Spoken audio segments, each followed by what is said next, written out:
How did I end up here? Lying in your arms, watching city lights turn to stars.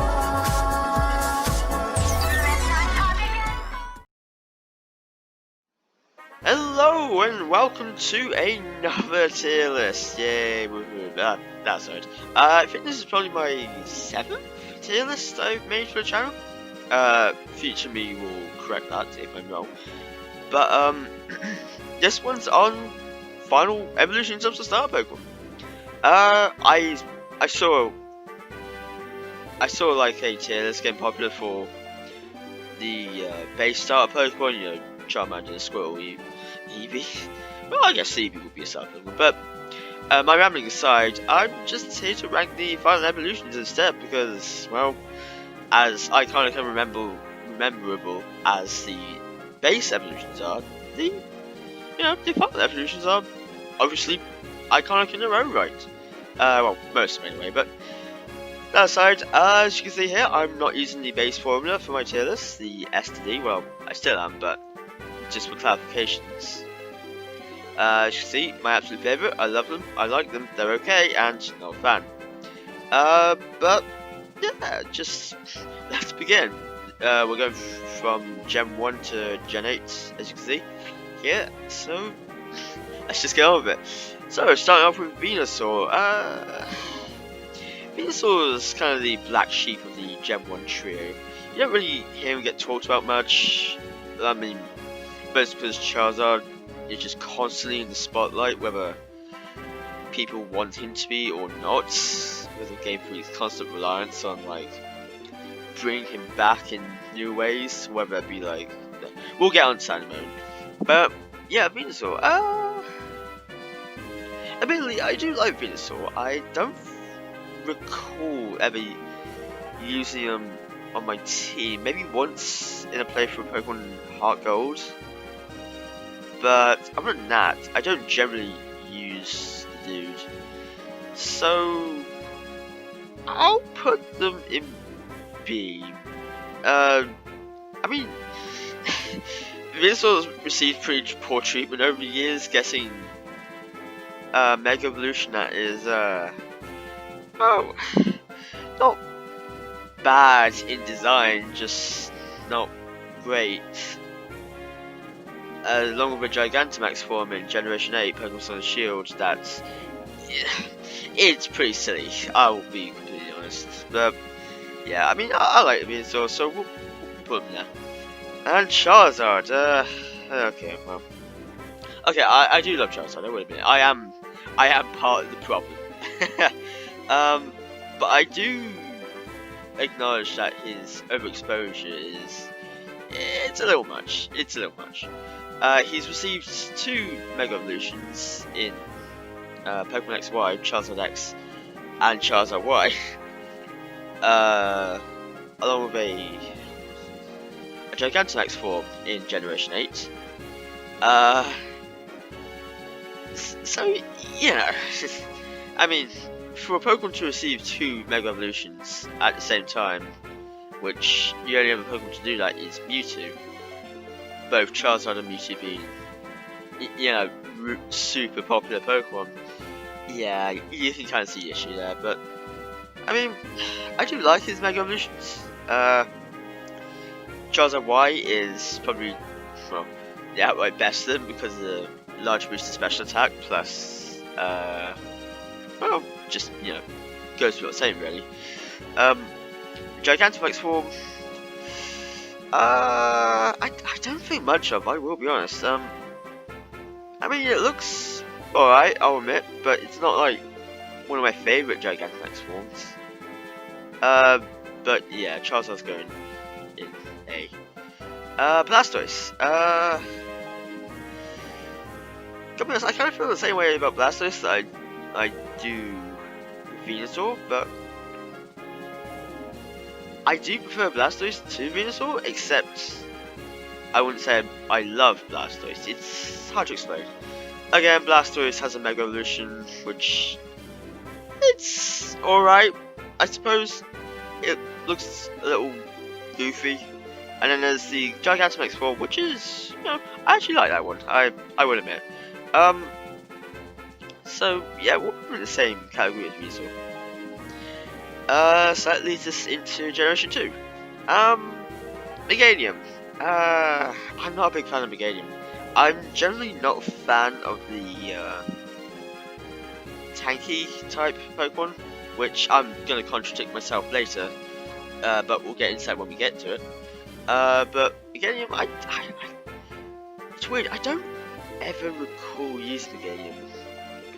I mean, Chikorita kind of sucks in Generation 2 as a start Pokemon, because like the first two gyms are first flying type and then bug type, which Chikorita kind of, you know, sucks against being a grass type.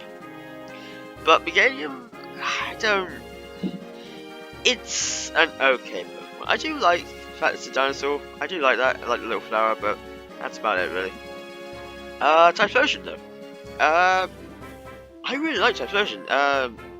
He made an appearance in the Legend of Thunder, in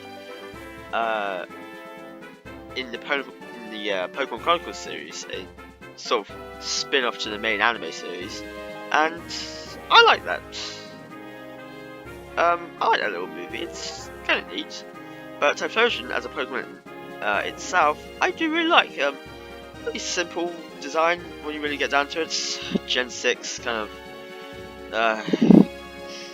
really neutered it in its design. It looks horrible now, but yeah, it's a good Pokemon. I used it in my most recent playthrough of Heart Gold, and yeah, I'll put him in the same category as Charizard. Didn't used to like Typhlosion that much, but I've come to really like him recently. For Alligator, used to be actually. I used to really like Feraligatr, but since then I kind of like fell out of love with Pokemon recently. I just don't use them a lot because I don't know. It's weird. I don't really have a lot to say about Feraligatr, other than like, well, Totodile was my first choice. Was for a long time my first choice for any playthrough of Pokemon Heart Gold or Silver, but since then that's become Typhlosion or, you know, Cyndaquil. But yeah, I honestly put it in the same category as Meganium. So yeah. Moving on to Gen 3. These are also 3 Pokemon that have got Mega Evolutions, being the only generational starters besides Gen 1 to have them so far. So yeah, Sceptile. I gotta be honest, not a huge fan of Sceptile. I mean, I don't hate him or anything, I just don't outright love him. A friend of mine loves Sceptile, and I can see why, honestly. He is a pretty cool Pokemon, and Ash's Sceptile in the anime was pretty cool as well.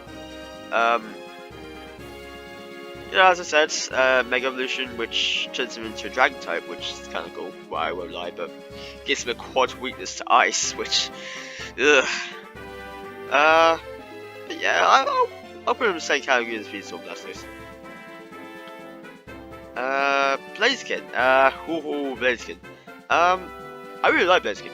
Oh, Fire type. Who would have guessed? Fire type being my favourite type? Well, Blaziken's Fire type. Ooh, that's a surprise. Anyway. But yeah, Blaziken was the first Generation 3 starter to get Mega Evolution in X and Y, foreshadowing Auras, for better or worse. Sorry. And with its Mega Evolution, which was a gifted one, gifted Torchic came with Speed Boost, which on Blaziken is a pretty overpowered ability. Speed Boost in general is, but on Blaziken, who's already a super fast Pokemon, it seems kind of redundant, but yeah. Especially on Mega Blaziken. Like, I love Mega Blaziken. I really like its design. It's really cool.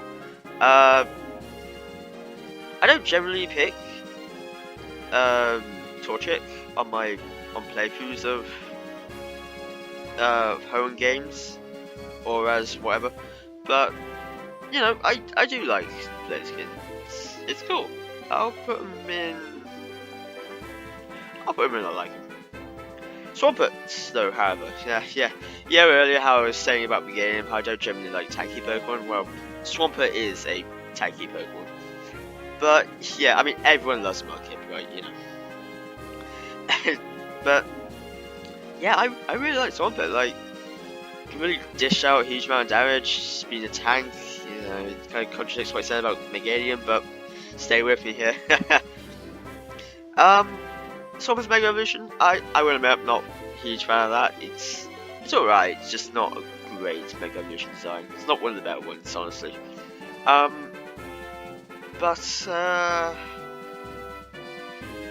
Yeah, Mudkip's generally the one I pick on my Generation 3 game playthroughs, or as like I said, which Generation 6 I guess, but whatever.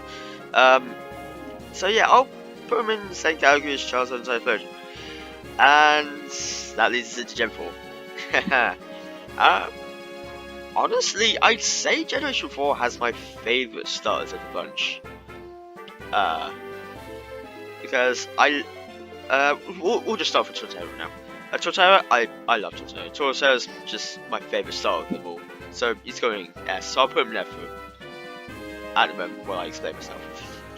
But yeah, I just really like Torterra. I think it's a cool Pokemon. I like how it's carrying like a small constant around its back. I think that's pretty cool, and how Pokemon can live on there and such. That's really neat. I love that. And if those Generation 4 remake rumors do come to fruition, I really hope we get Mega Evolutions for the Gen 4 starters, because I really want to see a Mega Torterra. I would love to see what Game 3 can come up with. But yeah, I love Torterra. Slow, generally tanky Pokemon, but I don't know, I always pick him in my Platinum playthroughs. I don't always, but most of the time, like a majority of the time, I will pick Turtwig. Because, yeah, I just love Torterra that much. Anyway, moving on to Infernape.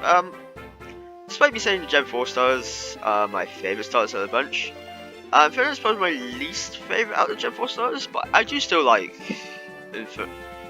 Chimchar and Infernape a bunch. A lot. Sorry, I'm being repetitive for my wording. Yeah, being a firefighting, which was kind of a trend for a while, starting with Blaziken into Infernape and then later on into Ember here, only being stopped by Delphox here. I think that's Delphox. Yes, that's Delphox. I'm an idiot, sorry. Fire Psychic type, but we'll get into that. But yeah, it kind of became a common trend for a while, and I can see why people were sour.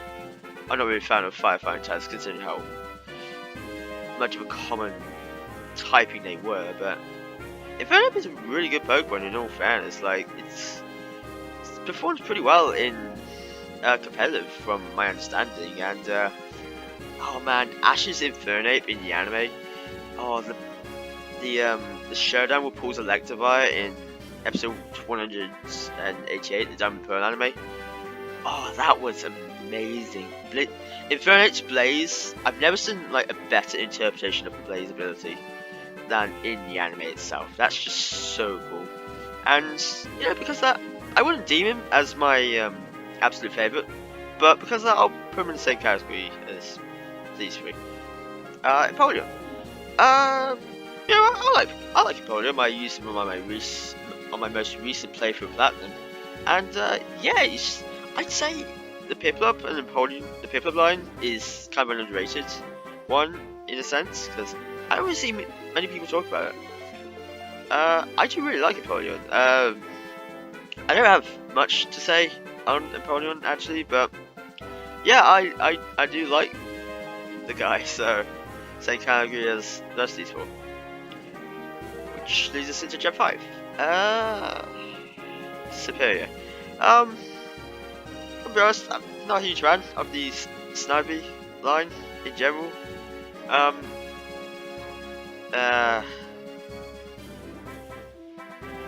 don't know, it's gonna sound really weird, but I don't vibe with Superior much. I think there's only been one occasion in a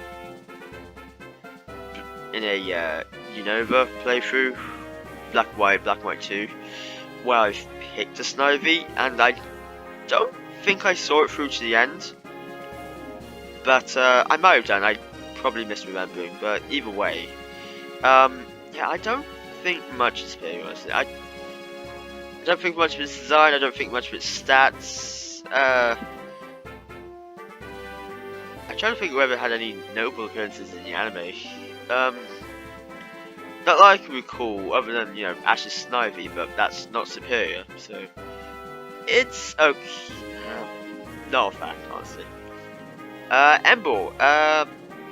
Embor used to be my favourite Generation 5 starter for the longest time, but spoilers, that then changed to Samurai, but we'll get into that.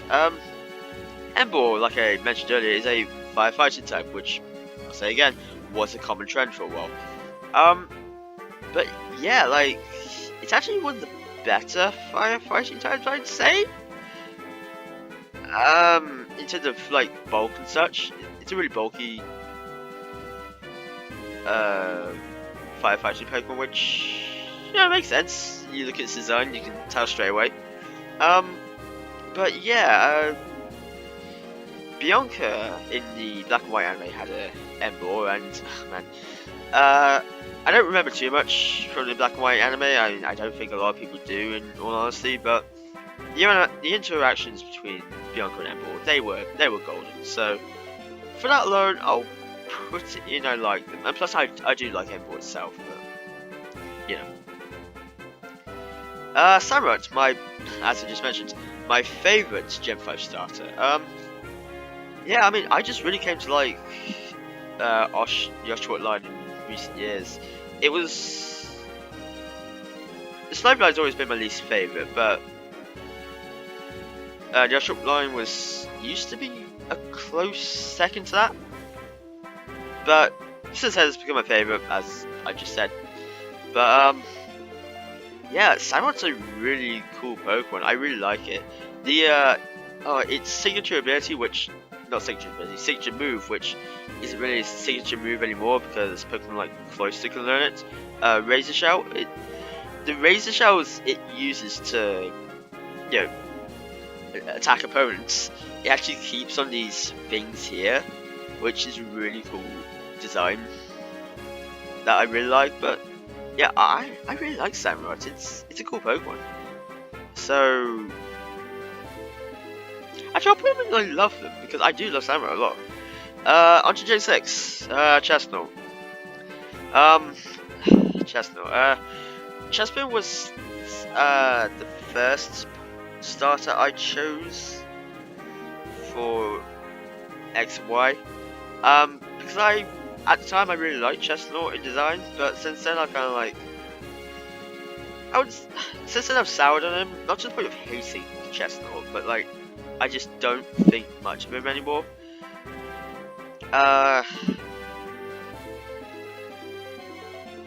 Yeah,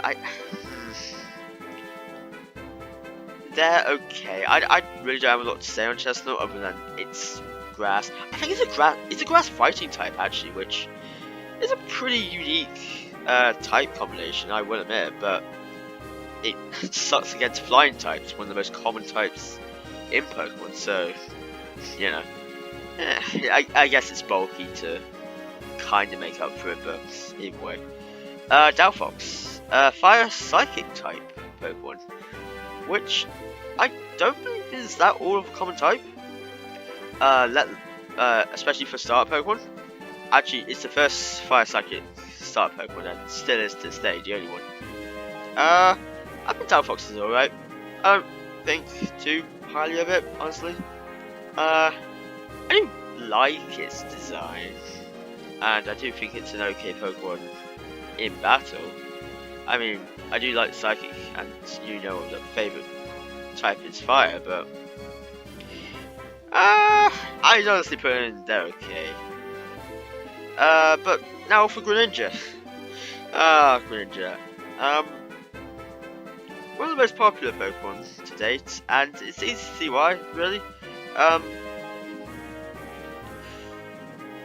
Yeah, I mean, I'll admit, I do really love Greninja. I wouldn't say it's my absolute favourite, but yeah, I mean, you can see how much confidence the Pokemon team had in him, considering he was in Smash Bros. Smash Bros. 4 before he even got into Pokemon X and Y. So, you know, I mean, you know, he's saying that he's in Smash Bros. As you can see. He's also got another form in what's it called? Astro Ninja. It's an interesting form. It's not a Mega Evolution. It's just another form for Greninja, which makes him stronger. But the fact that it exists in game, it's kind of weird continuity wise. But I wouldn't say continuity's ever been important to Pokemon.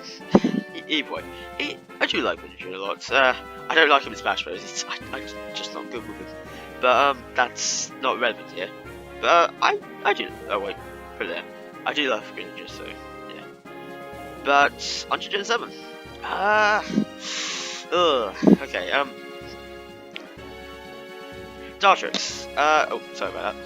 Dartrix. I do like Dartrix. I think it is an objectively cool Pokemon.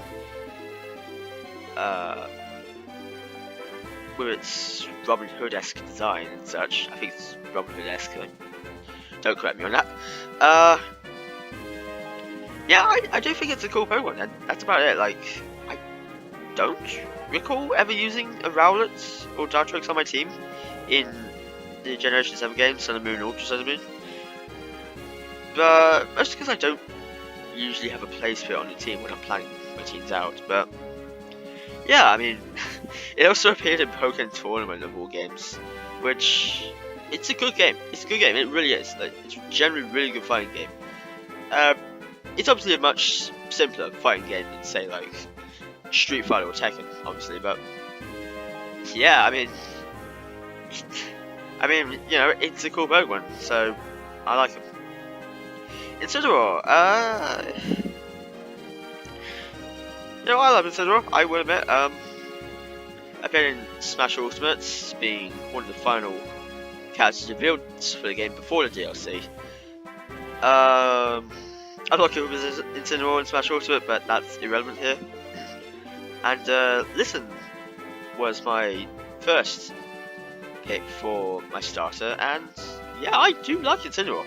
I'm glad they deviated from the whole firefighting thing, because I remember when people first set their eyes on Incineroar's design, they were all expecting it to be firefighting again, but luckily it's a fire and dark type instead, which is a pretty unique typing.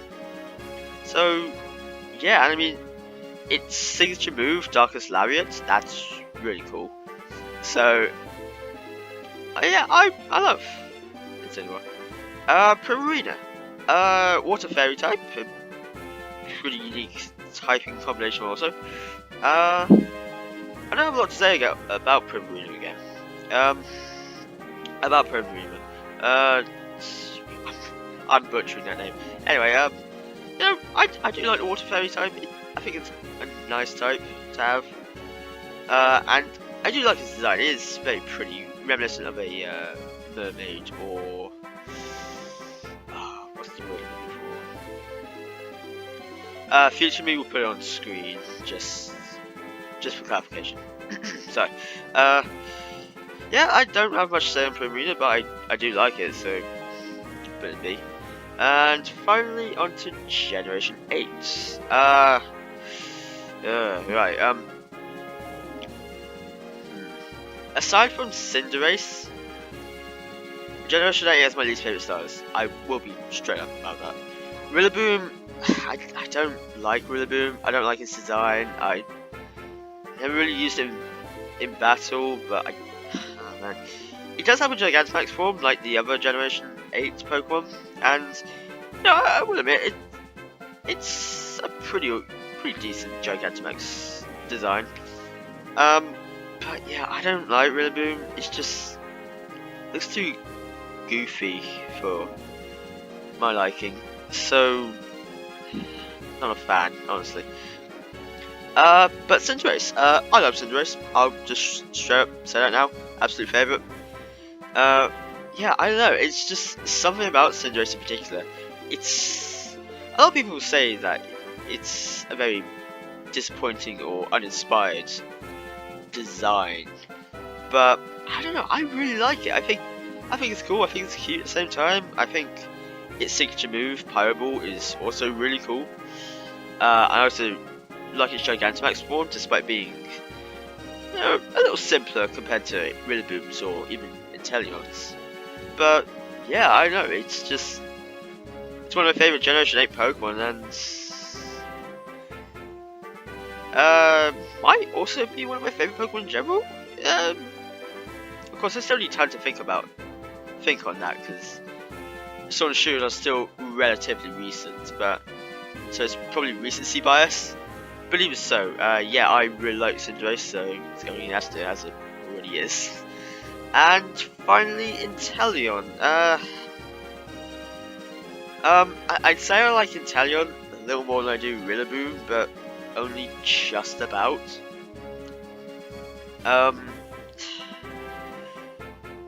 I mean, its signature move, Snipe Shot, that's pretty cool. But other than that, like, Gigantamax form is okay. But yeah, I'm just not a fan of its weird lanky design and its weird long fingers. I get why they're long, you know, the whole sniping aspect, but no, I'm just not a fan of its design in general. Nah, I'm not a fan, but like, I do prefer it to Rillaboom, though. Nah, same rank as Rillaboom. Well, anyway, yeah, I'm pretty happy with how this turned out. Yeah, so yeah, those are my thoughts on all the final evolutions of Star Pokemon. Originally I did want to do the base evolutions, you know, Charmander, Squirtle, Bulbasaur, so on and so forth. But I've even included Pikachu and Eevee, technically because of Pokemon Go. Pokemon Let's Go, I mean. But no, I just wanted to do the final evolutions instead because, well, I don't see them get talked about as much, and I just thought it'd be fun to do. And I just have a lot more to say on them, to be honest. I mean, look at the video length. But anyhow, outside, I hope you.